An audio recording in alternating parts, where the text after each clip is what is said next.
Hey friends, my name is Onkar Jagdare and welcome to my YouTube channel.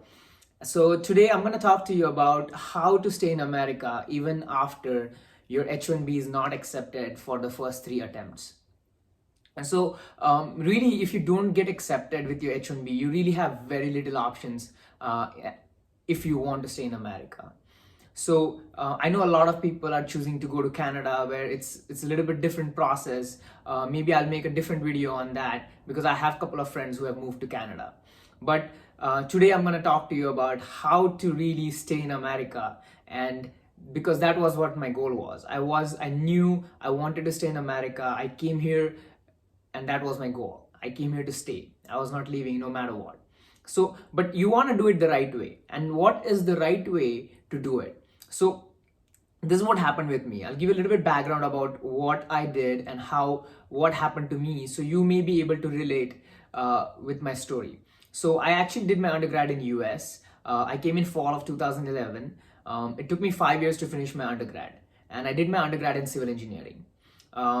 After finishing my undergrad, I got a job in engineering, and I worked for a year in construction, but my company was not able to sponsor me because they had never done something like that. So I had to change a company, and then I found another company where I worked for a year. They said they'll do my H1B, but a month before they let me go because they were not able to figure out the paperwork, the lawyers, and they found out it's going to be really costly. But they gave me some other reason that they can't sponsor me. And so instead of telling me they can't sponsor me, they gave me something else. But it's okay. After finishing 2 years, I actually lost 2 attempts. I only had one attempt left. So I made a decision to go into a bigger company. And I found a job, fortunately, in a big company. And I started working downtown Detroit. And this company actually applied for my H1B. And this was my third and my last attempt. And unfortunately, I did not get accepted. And that was in June of last year. So June of 2019, I found out that I was actually not going to be able to continue working at my company because my OPT was expiring. So that was the third year. So this is what happened. My OPT was expiring in August, around mid-August.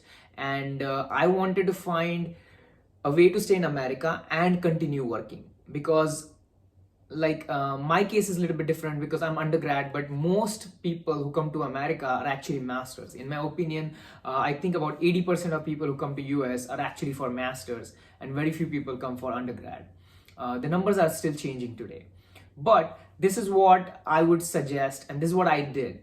So what I did is I talked to a few people, and I found out there are a few universities in US that actually allows you to start day one CPT. That means you start going to the school and you're allowed to get your permission to work starting your day one. So mid-August is when my OPT ended, and I found out this university and I was able to take admission. And so I started my admission there, and I started my school on 24th August, and they gave me the permission to work starting 24th. Now, there are 3 universities which I know of personally where I either know of friends who are studying there or people who have studied there. So first one is Harrisburg University of Science and Technology. That is located in Pennsylvania, Harrisburg, Pennsylvania. And so depending upon where you are in US, there are students who come to my school. So that's where I study. There are students who come from California, Florida, New York, everywhere in the country. And so the thing is with this school, and there are a couple of other schools, like for example, I have a friend who studies at, let me tell you the name, University of Cumberland, and that's somewhere located in Kentucky. And then there is another university called Stratford University located in Virginia. So I have friends who are studying there, and they have similar pattern where you can start your CPT on day one. Now, how does the school really work? So at my school, for example, I'll tell you, I take 2 classes per semester. My semester is usually about 4 months long, about 14 weeks. So, but in the semester, I have to go to campus for classes at least once a month. So I'm just generalizing that. So in a semester, I go to my school 3 times. So that is basically first day of the school when it gets started. So for example, I'll give you, this is what happened in August when I got started. So my first weekend was August 27 and 28, something like that. It's always a Friday or a Saturday. The classes are always on a Saturday. I'm sorry. The classes are always on a Saturday, so you can actually fly on Friday evening or Saturday morning and attend a class. So your classes are usually from 8 a.m. to 12 p.m. and there is second class from 1 p.m. to 5 p.m. Now you can choose actually one of these classes. So if 8 a.m. to 12 a.m. works for you, you can choose that. Or if 1 p.m. to 5 p.m. works for you, you can choose that. So that's how I did. So I went to the university 3 times in my first semester. I went in August once, I believe I went in October once, and November once. So that's 3 times I went to the university. I did really good in my first semester. You have to get used to the online coaching program, online training, how to take classes. But you should be able to figure out. And I was able to continue working at my company while doing this. So this is how one way I know of how you can stay in America even after completing or not accepting your H1B. So the way it really works is, so you have to continue going to the school in order for you to maintain your CPT. So because I'm an undergrad and this is my first master's, I'm only going to take 1 year of CPT. But if you are a master's student, so what you can do is, over the entire period of your master's, which is 2 years, 6 semesters, because most people take 2 classes per semester, and so that's 12 credits. So you need 12 credits to finish your master's.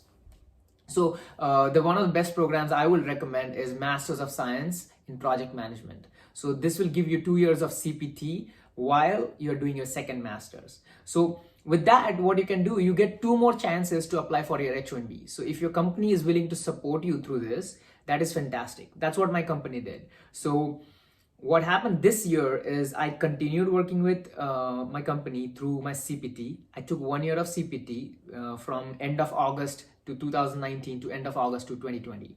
And this year I applied for my H1B again, and fortunately my H1B was accepted.